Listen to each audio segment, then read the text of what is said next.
Hey friends, good afternoon. It's Father Jay coming to you today from the churchyard here at Calvary.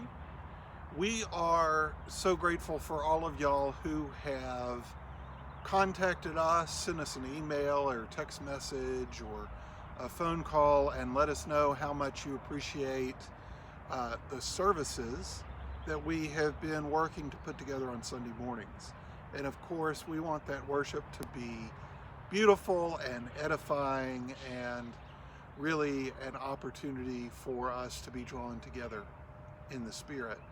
But there is nothing that we can do to compete with the beauty of this churchyard and of all of God's creation at this moment in time, here in the midst of spring when everything seems to just be exploding with new life. And so part of what we want to do is make sure that you have the chance to experience this in some way, shape, or form as well. That's part of the reason why we have started an Instagram account for Calvary Church. If you're not familiar with Instagram, that is a website and an app for your phone that allows us to share pictures back and forth. And if you'll go to Calvary Fletcher on Instagram, you will see our pictures there. Pictures of things like this beautiful flame azalea, which Bill Swan pointed out to us the other day in a picture that he had taken. And these azaleas, these flame azaleas, as you may know, are particular to Western North Carolina. I think you can find them in other areas, but they are particular to the Appalachians and to Western North Carolina. And this one is just a stunning example with the orange and bits of red and so forth in the blooms there.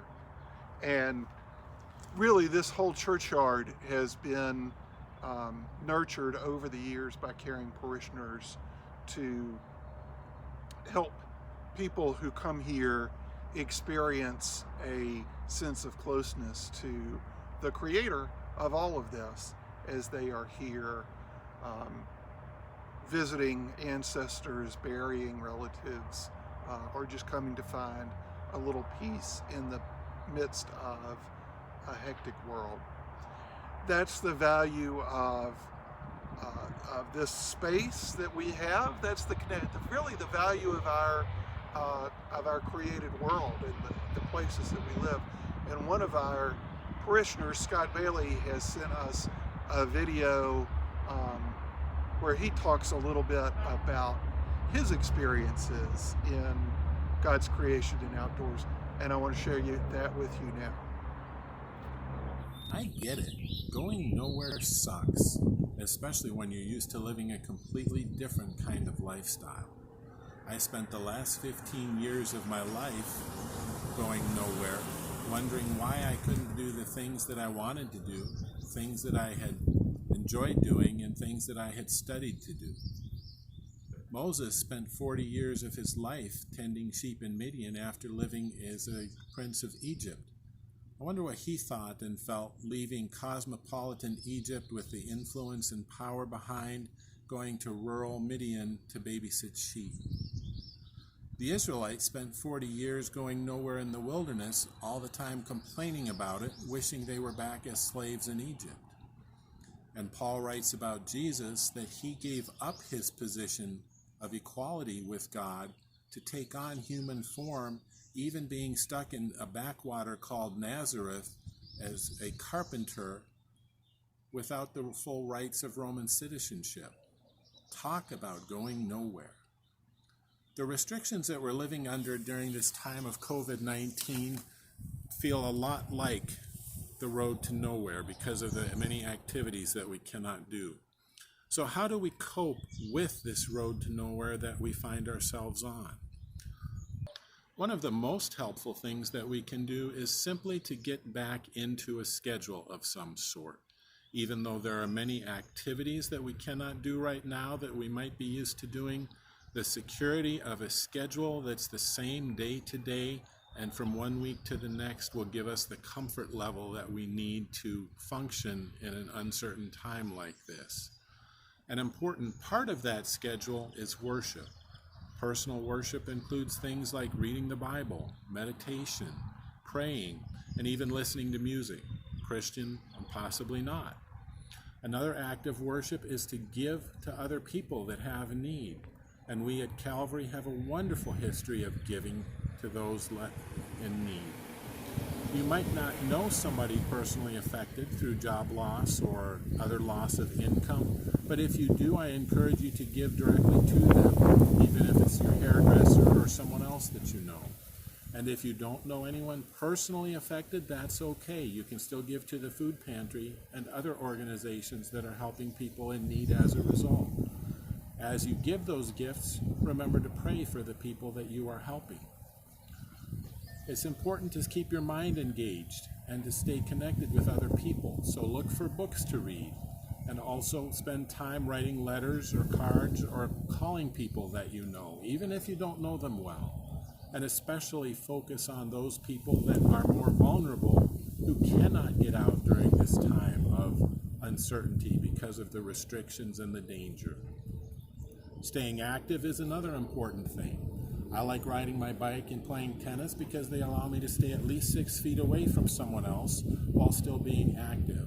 But even if you can't do that, if you can take a walk or even sit outside in your lawn chair, that boost of sunshine and vitamin D is important to maintaining your well-being. We've been through some really big changes, and we don't know when this is all going to end. So if you feel like you're on the road to nowhere, it's okay. I want to encourage you to remember that our hope is not in the dates proposed by our governor or bishop, but in a God who is much bigger than all that's going on around us. Our hope is in a God who is taking us somewhere that we can't see, even though we feel like we're on a road to nowhere. And that same God promises us that where he's taking us is worth it. So join me on the road to nowhere, and let's find out where God is taking us.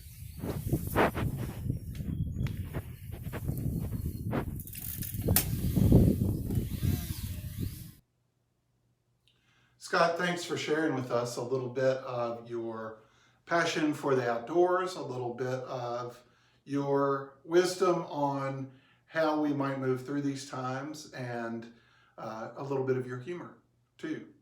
And if you are watching this and you have had some insights of your own during this time, or if there's a tip that you want to share about your experience, please feel free to make a little recording and email it to me, jclarkson@calvaryfletcher.org, and we'll be happy to include it in one of our updates. Now, I did want to show you all some things. We're kind of behind the scenes here in the clergy vesting room, and I've had a couple of questions about what it is that we're wearing on Sunday and what happened to the beautiful white and green and all of those things. Things like this beautiful green outfit that you often see one of us wear on Sunday morning. This is called a chasuble. This is, of course, the stole. And these are garments that a priest wears when that priest is presiding at a Eucharistic service. That's especially true of the chasuble. The stole is a garment that a priest wears when the priest is presiding at a sacramental service. So, because we are doing morning prayer rather than Eucharist, we are not wearing these garments, this chasuble and this stole. What we are wearing, what you see here, I've got all of this hung together, but this is what we are wearing on Sunday morning.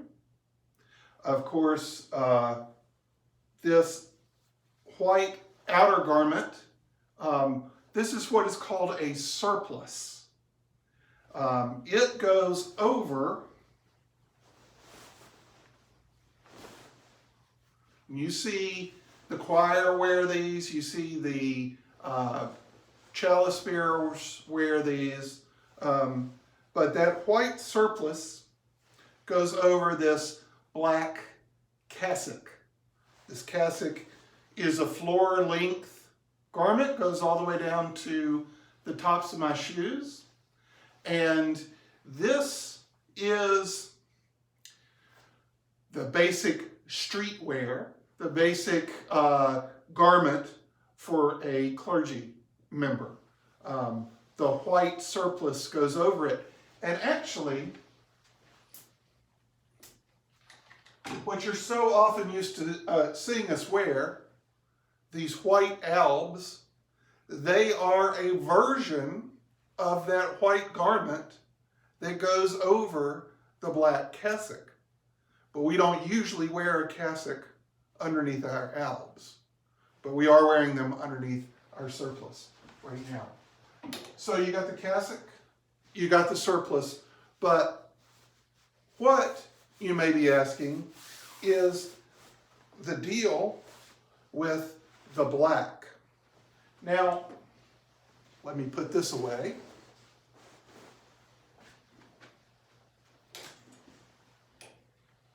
This can be a little bit confusing because this is worn in the same way that a stole is worn. So for a lot of people looking at it, it looks just like a stole. It seems like, why are they wearing these black stoles, especially in Easter?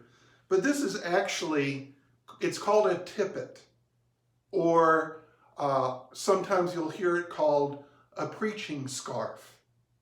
So it is more of a scarf and less of a symbol of the sacramental office. It is a sign of our academic learning. So since we are primarily focused on Scripture and on exploring Scripture, delving into Scripture, we wear these garments that look and come from the academic tradition. And so on these black preaching scarves, you will often see at the bottom these seals. And you can see here, this seal is the seal of the Seminary of the Southwest, which is the seminary that I attended. And then this seal, you'll often see also on these seals of the organizations that have jurisdiction, that have authority in the area where we are preaching. And so this could be the seal, we could put on here the seal of the Diocese of Western North Carolina. We could put on here the shield of the Episcopal Church. But this is the compass rose of the Anglican Communion with the bishop's mitre from the Archbishop of Canterbury. And this symbolizes our association with the worldwide Anglican Communion. So those are the seals you'll see here, the Seminary of the Southwest and the seal of the Anglican Communion. And Mother Nan has a different set of seals on her tippet, and all of us would have different markings on there. Now, there is another piece to this, which you haven't been seeing us wear often, but we are authorized to wear. This is an academic hood. This is another marker of our position as scholars. And so when we are doing the daily office, when we're doing morning prayer, evening prayer, that sort of thing, it's not unusual to see a clergy person wearing an academic hood. And I did wear one of these on Easter because it was Easter and I was feeling fancy, but we haven't been wearing them on a regular basis during this time. So again, academic hood, tippet or preaching scarf, cassock, and surplice. Those are the vestments that we are wearing now. Those are the vestments that are appropriate to this season where we are delving more into our story and exploring it more deeply. We also, like you do, miss being able to wear these beautiful surplices that are different colors for different colors in the liturgical year. We miss being able to wear these stoles, these beautiful stoles, and we look forward to the time when we can put them on again, when we are all gathered together and we will all once more share the Eucharist as one body. So until that time comes, we hope you'll continue to join us on Wednesday mornings at 10 a.m. and on Sunday mornings at 10:30 for morning prayer. Keep tuning in for the lectionary Bible study on Sunday afternoons at 2 o'clock, for Tea with the Deacon at 2 o'clock on Mondays, and keep your eyes open for further offerings that we are working on in the hopes that we can provide more ways for us to connect with one another as we learn and grow into what it means to be God's servants in this world and at this time. Until then, may God bless you and keep you. May God's face shine upon you and give you peace today and in the days to come.